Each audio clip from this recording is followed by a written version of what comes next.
Box office దగ్గర తల అజిత్ కుమార్ నటించిన లేటెస్ట్ మూవీ విధామాయుచ్చి తెలుగులో పట్టుదల పేరుతో డబ్ అయ్యి రిలీజ్ అవ్వగా పెద్దగా బజ్ ఏమీ సొంతం చేసుకోలేకపోయిన ఈ సినిమా ఆడియన్స్ ముందుకు వచ్చిన తర్వాత ఎలా ఉంది, ఎంతవరకు ఆకట్టుకుంది ఇలాంటి విశేషాలను తెలుసుకుందాం పదండి. ముందుగా కథ పాయింట్ విషయానికి వస్తే హీరో హీరోయిన్స్ 12 ఏళ్ల మ్యారేజ్ లైఫ్ తర్వాత విడిపోవాలని అనుకుంటారు. ఈ క్రమంలో వైఫ్ ను తన ఇంటి దగ్గర దింపాలని బయలుదేరిన తర్వాత కార్ బ్రేక్ డౌన్ అవ్వడంతో హీరోయిన్ అర్జున్ రెజినాల హెల్ప్ తీసుకుంటుంది. ఆ తర్వాత కథ ఏమైంది అన్నది సినిమా చూసి తెలుసుకోవాల్సిందే. హాలీవుడ్ లో వచ్చిన బ్రేక్ డౌన్ అనే సినిమా రీమేక్ గా రూపొందిన పట్టుదల మూవీలో కొన్ని మార్పులు చేర్పులు చేసినప్పటికీ కూడా ఒక టాప్ స్టార్ చేయాల్సిన కంటెంట్ అయితే కాదని చెప్పాలి. సినిమా మొత్తం చూసిన తర్వాత అజిత్ స్టార్డమ్ కి తగ్గ సీన్స్ ఏమీ పడలేదు.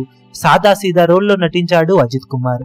ఫస్ట్ హాఫ్ టేక్ ఆఫ్ అవ్వడానికి చాలానే టైం పట్టగా ప్రీ ఇంటర్వెల్ నుండి కొంచెం జోరు పెరగగా ఇంటర్వెల్ ఎపిసోడ్ పర్వాలేదనిపించడంతో ఓవరాల్ గా ఫస్ట్ హాఫ్ పర్వాలేదనిపించేలా ఉన్నా కానీ సెకండ్ హాఫ్ ఆ అంచనాలను ఏమాత్రం అందుకోలేకపోయింది. ఎటు నుండి ఎటో వెళుతూ ట్రాక్ తప్పిన కథ ఫ్లాట్ నరేషన్ తో సాగి సెకండ్ హాఫ్ లో అక్కడక్కడ వచ్చిన ట్విస్ట్లు కొంచెం పర్వాలేదనిపించినా ఓవరాల్ గా సినిమా ఎండ్ అయిన తర్వాత అసలు ఇది ఒక టాప్ స్టార్ చేయాల్సిన సినిమానే కాదు అనిపించింది. అజిత్ కుమార్ తన రోల్ వరకు బాగానే నటించి మెప్పించే ప్రయత్నం చేసినా కానీ అసలు కథలోనే దమ్ము లేకపోవడంతో చేయడానికి ఏమీ లేకపోయింది.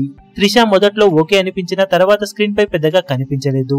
అర్జున్ రెజినాలు పర్వాలేదనిపించగా మిగిలిన యాక్టర్స్ అందరూ కూడా జస్ట్ ఓకే అనిపించారు. ఇక అనిరుద్ అందించిన పాటలు కానీ బ్యాక్గ్రౌండ్ స్కోర్ కానీ తన లెవెల్ కి ఏ మాత్రం మ్యాచ్ అయ్యేలా అయితే లేవనే చెప్పాలి. Editing and screen play week గా ఉండగా ప్రొడక్షన్ వాల్యూస్ బాగానే మెప్పించినా డైరెక్టర్ ఎంచుకున్న కథ అసలు ఒక టాప్ స్టార్ కి సెట్ అవ్వని కథనే అని చెప్పాలి. అలాంటి కథను రీమేక్ గా ఎంచుకొని ఏ మాత్రం న్యాయం చేయలేకపోయాడు. అజిత్ ఫ్యాన్స్ కి కొంచెం పర్వాలేదనిపించవచ్చు కానీ ఓవరాల్ గా కామన్ అలాగే రెగ్యులర్ ఆడియన్స్ సినిమాకు ఎక్కాలి అంటే చాలా లో ఎక్స్పెక్టేషన్స్ పెట్టుకుని సినిమా చూడడం మొదలు పెట్టి చాలా ఓపికతో చూస్తే తప్పితే ఒకసారి చూడొచ్చు అనిపించడం కష్టమే. మొత్తం మీద సినిమాకు మేమిస్తున్న rating 2.25 stars out of 5 stars. మీరు సినిమా చూసినట్లయితే మీకు సినిమా ఎలా అనిపించిందో కింద కమెంట్ సెక్షన్ లో చెప్పండి.